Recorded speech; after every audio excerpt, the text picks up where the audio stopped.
Bom dia, tá começando mais um episódio da Lolere, seu podcast jurídico direto, prático e sem juridiquês. Eu sou o Victor. E eu sou a Laísa, muito bom dia, boa quinta-feira pra você que tá escutando a gente.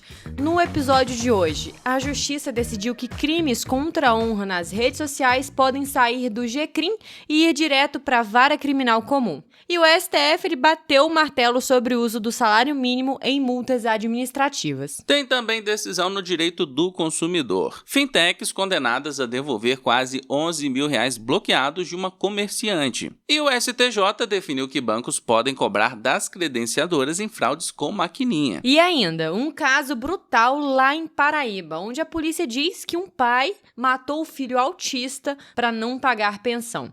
Esse crime chocou o país e já está em fase final de investigação. Mas antes da gente falar das nossas notícias, eu quero ler aqui o comentário do Renato Martoni. Bom dia. Sabe o que eu tenho percebido? Quase ninguém responde a enquete do episódio. Bora animar, pessoal, verdade aí. Já disse o Renato e eu concordo totalmente com ele. O que você acha, Vitor? É isso aí, Renatão. A gente sempre deixa a enquete para trazer uma interação a mais com vocês, para saber a opinião de vocês a respeito de alguma notícia comentada no episódio, e toda a interação com vocês é muito bem-vinda. É isso aí, então eu quero todo mundo que tá ouvindo esse episódio respondendo a enquete de hoje. Café na mão, fone no ouvido, então bora pro episódio. A gente já começa com o direito penal. Uma decisão recente reforçou que crimes contra a honra cometidos em redes sociais não devem tramitar no juizado especial criminal. O fundamento está no artigo 141, parágrafo 2º do Código Penal, que triplica a pena quando a ofensa é divulgada por meio dessas plataformas. Com o aumento, crimes como calúnia, que tem pena máxima de 2 anos, e difamação de 1 ano, ultrapassam o limite de 2 anos previsto na Lei 9.099 de 1995 para infrações de menor potencial ofensivo. Por isso, saem da competência do GCRIM e passam a ser julgados pela Vara Criminal Comum. Já a injúria simples, mesmo com triplo, ainda pode permanecer no juizado, enquanto a injúria racial segue regime mais severo. O Superior Tribunal de Justiça tem entendimento consolidado de que as causas de aumento devem ser consideradas para definir a competência. Assim, quando a pena máxima em abstrato ultrapassa 2 anos após a aplicação da majorante, o caso ele deve seguir o rito comum e não o modelo concessual do GCRIM, o que muda estratégias defensivas, possibilidades de acordo e o próprio tempo de tramitação do processo. Agora, pessoal, os especialistas da Doc9, a maior law-tech do Brasil, prepararam um material que é ouro puro para quem quer sair na frente em 2026. Pois é, Victor, o conteúdo mostra de forma totalmente prática os 7 movimentos que vão transformar o jurídico no próximo ano. E o melhor de tudo, é totalmente gratuito. Então não perde tempo, o link está na descrição. Baixe agora e descubra como preparar seu escritório para o futuro do direito com quem mais entende de inovação jurídica. O Supremo Tribunal Federal formou maioria para validar o uso do salário mínimo como referência na fixação de multas administrativas, desde que esse parâmetro funcione apenas como referência numérica inicial, ou seja, sem servir de indexador para reajustes automáticos. O julgamento, com repercussão geral reconhecida, foi concluído em 4 de novembro de 2025, no plenário virtual, no recurso extraordinário 1.409.059, sob relatoria do ministro Gilmar Mendes. O caso concreto envolveu o Conselho Regional de Farmácia de São Paulo, que aplicou multa com base na Lei 5.724 de 1971, prevendo penalidades entre 1 e 3 salários mínimos. A discussão girava em torno de saber se essa prática violava o artigo 7º, inciso 4 da Constituição, que proíbe o uso do salário mínimo como indexador de obrigações. Na decisão, o STF fez uma distinção importante. É permitido usar o salário mínimo apenas como base de cominação, para estabelecer o valor inicial da multa. O que continua proibido aqui é a vinculação automática aos reajustes do salário mínimo. Assim, futuras correções precisam seguir critérios legais específicos, como índices oficiais previstos em lei. Para gestores públicos e advogados, o entendimento impacta regulamentos sancionadores, a dosimetria e a cobrança. Processos em curso que discutem a nulidade de multas por preferência ao mínimo tendem a considerar a distinção traçada pelo STF. A redação final da tese será conhecida como a publicação do acórdão e deverá balizar revisões normativas e atuação fiscalizatória.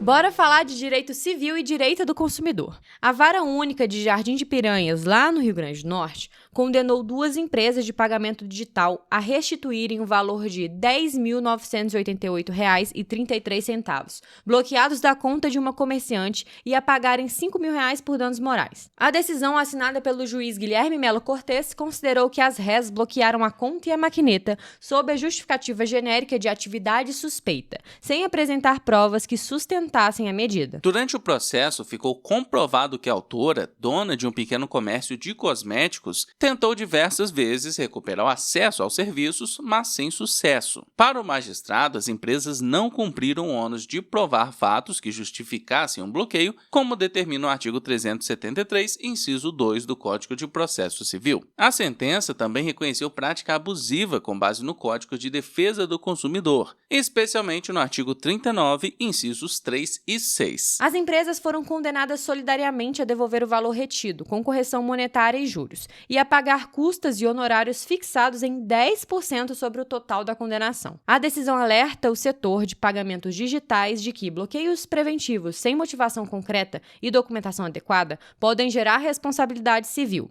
e destaca a importância de comerciantes guardarem comprovantes, comunicações e protocolos para demonstrar falhas no serviço.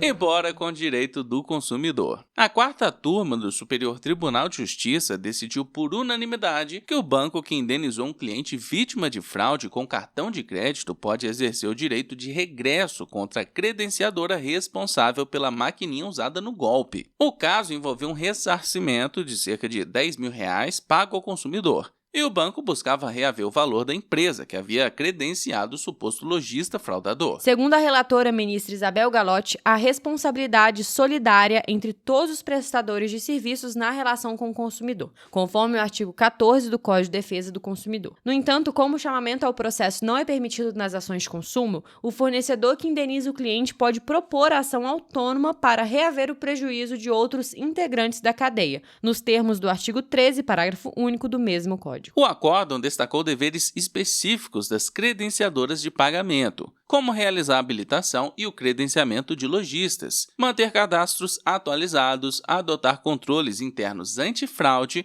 e registrar as transações de forma segura. Constatadas falhas conjuntas, como a ausência de mecanismos eficazes de detecção pelo banco e falta de diligência no credenciamento pela credenciadora, a divisão dos prejuízos deve observar o grau de contribuição de cada parte. No caso analisado, que a gente está citando aqui, o STJ fixou um rateio igualitário entre as instituições, com base na presunção do artigo 283 do Código Civil. Para o mercado financeiro de meios de pagamento, o precedente reforça a importância de procedimentos de KYC, auditorias e sistemas de governança antifraude, já que falhas compartilhadas podem gerar responsabilidade regressiva entre os agentes do ecossistema. Você sabia que a maior newsletter jurídica do Brasil está em busca de novas vozes no direito? É isso mesmo, pessoal. Nossa newsletter, que a gente sempre recomenda vocês darem uma checada aqui na descrição, abriu vagas para o programa de embaixadores. Uma chance incrível para quem gosta de se comunicar, influenciar e compartilhar conhecimento jurídico de forma autêntica. Se você vive o direito e quer crescer junto com a maior newsletter jurídica do país, essa é a sua hora. Use suas redes, mostre seu talento e amplie sua presença no mundo jurídico. O link para se inscrever tá na descrição, mas corre porque as vagas são limitadas.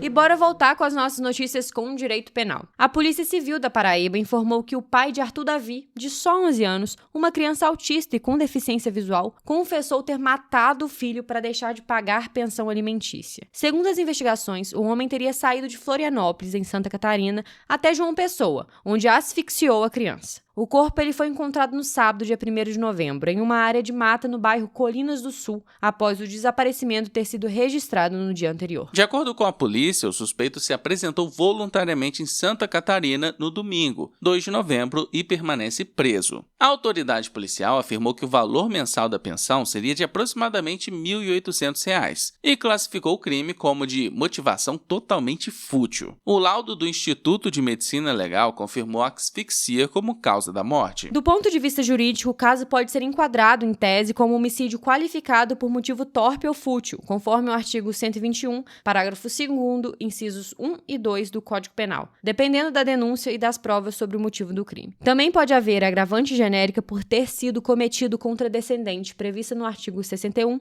inciso 2, a linha E do mesmo código. A investigação segue em andamento com a oitiva de motoristas de aplicativo que teriam transportado o investigado durante o deslocamento. A eventual discussão sobre pensão alimentícia permanece restrita à esfera de direito de família e não interfere na responsabilização penal. O Ministério Público deve decidir sobre o oferecimento da denúncia após o recebimento do inquérito. E nosso episódio vai ficando por aqui. Muito obrigada a você que ouviu a gente nessa quinta-feira. Eu quero agradecer a todo mundo que comentou na edição passada e bateu ponto aqui com a gente. O Reinaldo, Guilherme, Bela, Cauã, Ciborgue, Renato Martoni, Daniel, Victor, Caio Rocha, Edirene, Pri e Bianca Martins. Muito obrigado a todos que comentaram. E já sabe, vota na enquete desse episódio e segue a gente no seu tocador de podcast favorito, ativa o sininho para não perder nenhuma notificação e avalie a gente com 5 estrelas porque ajuda bastante. Compartilha também o episódio lá nos seus stories e marca a gente no @lo.lere. Se cuida, bom estudo, bom trabalho e até amanhã.